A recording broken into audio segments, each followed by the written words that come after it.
हाँ, देखिए आज कोर कमेटी की बैठक हमारी अभी चली हुई है, अभी पूर्ण नहीं हुई है, लेकिन बहुत सारे विषयों को लेकर चर्चा की गई। हम जानते हैं कि हम चुनाव में जा रहे हैं और समय दिन प्रतिदिन जो है निकलता जा रहा है, बहुत कम समय हमारे पास है। इस दृष्टि से अभी 2 दिन पहले ही हमने शीर्ष नेतृत्व से चर्चा करने के उपरांत प्रदेश की चुनाव समिति, चुनाव संचालन समिति और चुनाव प्रबंधन समिति उसकी घोषणा की थी, जिसमें प्रदेश चुनाव संचालन समिति के अध्यक्ष श्री जयराम ठाकुर जी, जो प्रदेश के मुख्यमंत्री हैं, और चुनाव प्रबंधन समिति के अध्यक्ष श्री डॉक्टर राजीव बिंदल जी, जो नाहन के हमारे लोकप्रिय विधायक हैं, उनको ये दायित्व दिया गया है। और आज उसी से संबंधित जो हमारे विभिन्न सब कमेटियाँ इसके बाद बनेंगी, उसको लेकर विस्तृत रूप से चर्चा की गई। हम जानते हैं कि जब चुनाव का समय होता है तो विभिन्न व्यवस्थाएं हमको करनी होती है, तो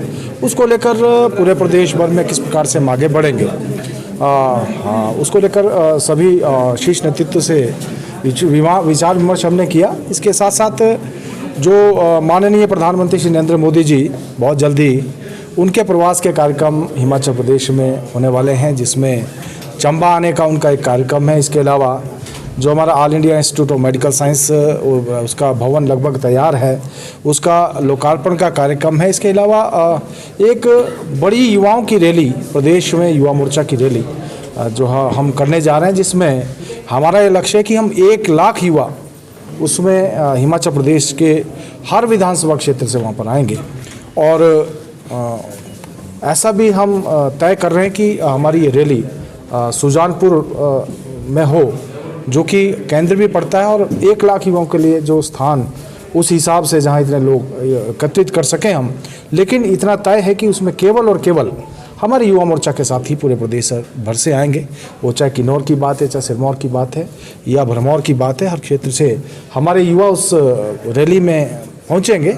और हमने आग्रह किया माननीय प्रधानमंत्री श्री नरेंद्र मोदी जी से कि स्वयं वो इस रैली में आएँ और अपने उद्बोधन से हिमाचल प्रदेश को अपना आशीर्वाद दें। इसके अलावा हमारे जो केंद्रीय मंत्री हैं, उसमें चाहे माननीय अमित भाई शाह जी हैं, माननीय राजनाथ सिंह जी हैं, माननीय नितिन गडकरी जी हैं, श्रीमती स्मृति ईरानी जी हैं, या फिर हमारे राष्ट्रीय अध्यक्ष जगत प्रकाश नड्डा जी।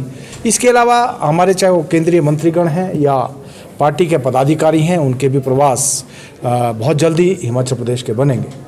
प्रदेश भाजपा ने यह भी तय किया है कि आने वाले समय में हम बहुत जल्दी 68 के 68 विधानसभा क्षेत्रों में केंद्र और प्रदेश सरकार की जो उपलब्धियां हैं उनको लेकर जो है एक, जिसको हमने LED वैन के माध्यम से हम उसको प्रसारित करेंगे। और ऐसा भी हमने अभी निर्णय लिया है, बहुत जल्दी हम इस प्रकार का कार्यक्रम भी पूरे प्रदेश भर में आयोजित करेंगे। बाकी बहुत सारे विषय, जैसे कि हमारे अब तो क्योंकि चुनावी दौर में हम लगभग प्रवेश कर चुके हैं, चुनावी कार्यालय को खोलना डिस्ट्रिक्ट लेवल पर, जिला लेवल पर, मंडल स्तर के ऊपर, और ऐसे अनेक विषय जिनके ऊपर आज हमने चर्चा की है। मैं समझता हूँ भारतीय जनता पार्टी इस समय पूर्ण रूप से इलेक्शन मोड में है, और जो लक्ष्य हम लेकर चले उस लक्ष्य की प्राप्ति के लिए हम जो है पूरा जोर लगा रहे हैं, और निश्चित रूप से उसमें हम कामयाब भी हैं।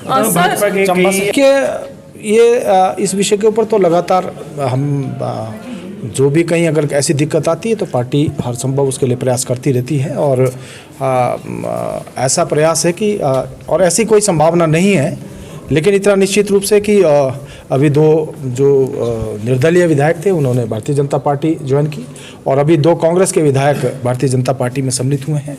और मैं समझता हूं कि यह दौर आगे भी चलता रहेगा। स्वाभाविक रूप से जब कोई इस प्रकार से कोई आता है तो थोड़ा बहुत होता है, लेकिन उसके लिए हम लोगों ने प्रयास किया है, और बहुत जल्दी सब स्मूथ होगा। Thank you. किसको टिकट मिलेगा, किसको नहीं मिलेगा, ये शीर्ष नेतृत्व तय करेगा। बहुत बहुत धन्यवाद।